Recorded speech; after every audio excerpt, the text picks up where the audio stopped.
This is Dr. Chaudhry again here in sunny Phoenix, Arizona, and today I would like to talk to you about ingrown toenails. Now, ingrown toenails are very common in my practice. I see them every day, and what it exactly is, first of all, is simply a nail, which is a very pliable, meaning a very foldable type of structure that digs down into your flesh, and it actually punctures the flesh, causing an opening for bacteria to come in and settle down. And as the nail continues to grow, the area around it becomes more and more irritated. And that is what we call an ingrown toenail. So what causes these ingrown nails? Well, there's usually about 5 things that can actually do that. One of them is improper cutting. Now, improper cutting meaning that you cut them too short, you cut them at an angle that isn't proper, and it tends to grow down into the flesh because of that. Number 2 is trauma, where if you have a bad dancing partner that steps on your nail or drops something on your toes, you can force the nails to start growing in a different direction. Okay. Number 3 is fungal infections.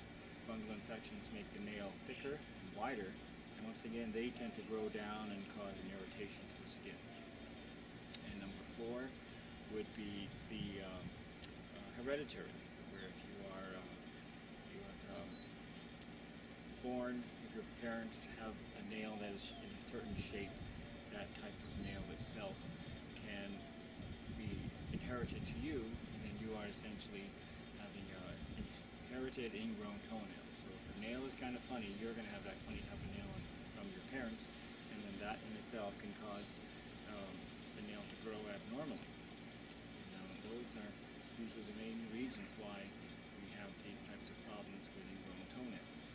Okay, and the last one is the actual. Let's see, what would be the 5th one? A little bit of a mind blank right now, but when I find out, I'll let you know. Okay, but just know that these are the 4 main reasons why we have ingrown toenails, and I'll let you know about the 5th one later.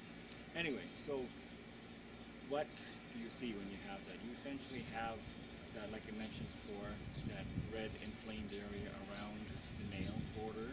Usually it's one side or 2 sides. It can be more than one nail. And then the other part is that you've got that pus or that drainage coming out of there. That's, of course, pain. And I myself have had ingrown toenails waking me up at night, so tender. The area is so tender you can't even put a bed sheet on it.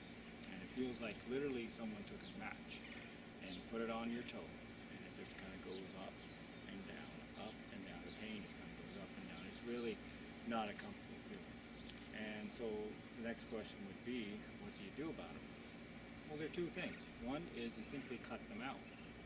And if you cut them out, they tend to grow back usually in the same manner. So you either have to keep cutting them out, or do the second option, which is to surgically permanently correct it.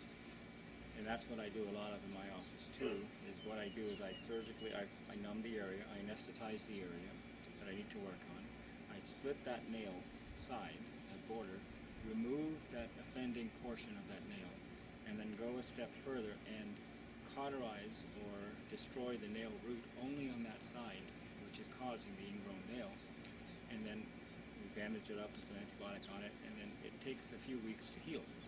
That is the normal way. We actually kill the root. Let me just go back and explain by the use of a chemical, which is phenol. It's a diluted concentrate of that, so it's not very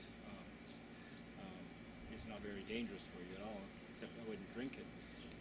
And so that actually tends to destroy the nail root, and then what you are left with is a straight edge on that nail border, and you can then cut your toenail straight across.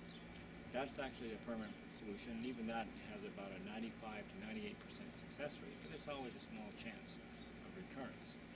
So essentially, you can either come into my office every 4 to 6 weeks or whatever, and I can trim them down, or we can permanently correct them for you. Now, it's a very common thing, as I mentioned. A lot of kids won't mention it to their parents until their parents actually catch them walking around with a sock on with blood all over it, and that's how they usually know that nail has been infected. So there's been it's a lot lot of misunderstandings about ingrown toenails, but it's really, once it's nipped in the bud, once it's corrected, you usually don't have to worry about ingrown nails anymore.